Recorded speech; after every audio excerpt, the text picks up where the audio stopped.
আসসালামু আলাইকুম। এই মুহূর্তে বছরের সবথেকে বেশি কাজের চাপ আমাদের। বছরের এই সময়টাতে অর্থাৎ বর্ষাকালে আমাদের এখানে পাট কাটা শুরু হয়। আমাদের এই অঞ্চলে কৃষিকাজের মধ্যে সবথেকে কষ্টের কাজ হচ্ছে পাটের কাজগুলি করা। তবে যদি বৃষ্টি হয় এবং পাথারে যদি পানি থাকে সেক্ষেত্রে কাজগুলি করতে আমাদের জন্য একটু সুবিধা হয়, কিন্তু যদি বৃষ্টি না হয় এবং পাথারে যদি পানি না থাকে তাহলে এই কাজগুলি করতে অনেক বেশি সমস্যার সম্মুখীন আমাদেরকে হতে হয়। তো আজকে আমরা যাচ্ছিলাম আমাদের পাটের জমিতে। গত কয়েকদিন যাবতই পাটের জমি থেকে পাট কাটা শুরু হয়েছে। খামারের কাজের ব্যস্ততার কারণে আমার তেমন একটা যাওয়া হচ্ছিল না, তাই আজকে সকাল থেকে প্ল্যান করে রেখেছিলাম যে এই কাজগুলি আজকে নিজে থেকে করতে হবে ইনশাআল্লাহ। যেহেতু আমাদের আসার আগেই খুব সকালে আরো কয়েকজন এসেছিল পাট কাটার জন্য, তো তারা পাট কেটে এখানে রেখে দিয়েছে। মূলত আমরা পাটগুলিকে নিয়ে এখান থেকে নসিমনে করে আমরা নিয়ে যাব আমাদের পুকুরে, কারণ দেখতেই পাচ্ছেন পাটের জমিগুলিতে পানি নেই। এখানে যদি পর্যাপ্ত পরিমাণে পানি থাকতো তাহলে এই পাটগুলিকে আমাদের পুকুরে নিতে হতো না, এখানেই আমরা জাগ দিয়ে রাখতে পারতাম, অথবা এখানেই আমরা এগুলিকে সুন্দর করে সাজিয়ে উল্টিয়ে রাখতে পারতাম পাতা ঝরার জন্য। তো যাই হোক, নসিমনটাকে ফুলফিল করার জন্য অর্থাৎ পুরো একটা নসিমন ভর্তি করে আমরা পাটগুলি নিয়ে যাওয়ার জন্য আরো কিছু পাট আমরা এখান থেকে কয়েকজনে মিলে কেটেছি এবং ওই পাটগুলিকে নিয়ে আমরা নসিমনের মধ্যে সাজাচ্ছিলাম।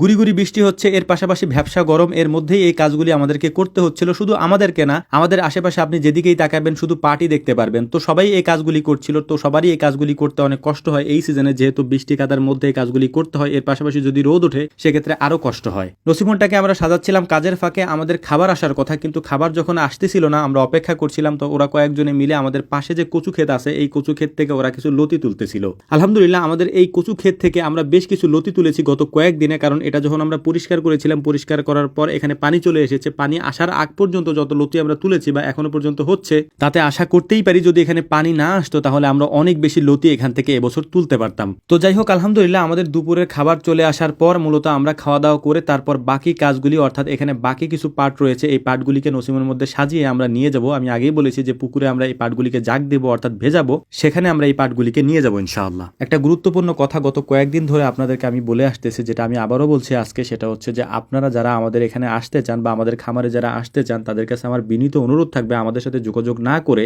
আপনাদেরকে না আসার জন্য বিনীতভাবে আমি অনুরোধ করছি। এই মুহূর্তে যেহেতু আমাদের অনেকগুলো প্রজেক্ট বাহিরে, তাই আমাদের তেমন একটা খামারে থাকা হয় না। আপনি যদি হঠাৎ করে না জানিয়ে আসেন তাহলে আমাদের সাথে আপনার দেখাও হবে না, কারণ আমি যদি খামারে না থাকি তাহলে কেউ খামার পরিদর্শন করাবে না। এটা খুব স্বাভাবিক একটা ব্যাপার, যেহেতু আমি এখানে উপস্থিত থাকলে আমার বিষয়টা সম্পূর্ণ আলাদা, আমি আপনাদেরকে ঘুরিয়ে ঘুরিয়ে দেখাতে পারি। আমি আবারও অনুরোধ করে বলছি, আশা করি আমার কথাগুলি বুঝতে পেরেছেন। তো যাই হোক, আলহামদুলিল্লাহ আমরা পাটগুলিকে আমাদের নসিমনের মধ্যে সাজিয়ে সুন্দর করে আমরা চলে এসেছি পুকুর পাড়ে, অর্থাৎ আমরা এই পুকুরের মধ্যেই পাটগুলিকে এখন নামাবো।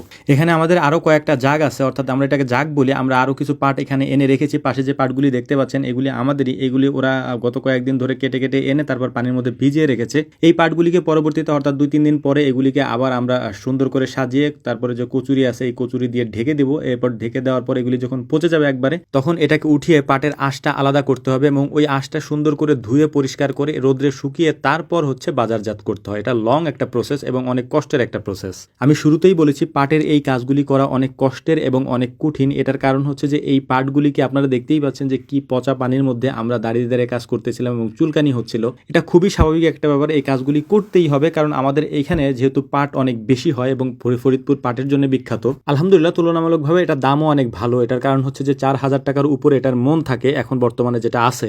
তো যাই হোক, আমাদের জন্য দোয়া করবেন, আল্লাহ তাআলা যেন আমাদের ব্যবসায় বারাকা দান করেন, আমাদের খামারে বারাকা দান করেন। আসসালামু আলাইকুম রহমতুল্লাহ।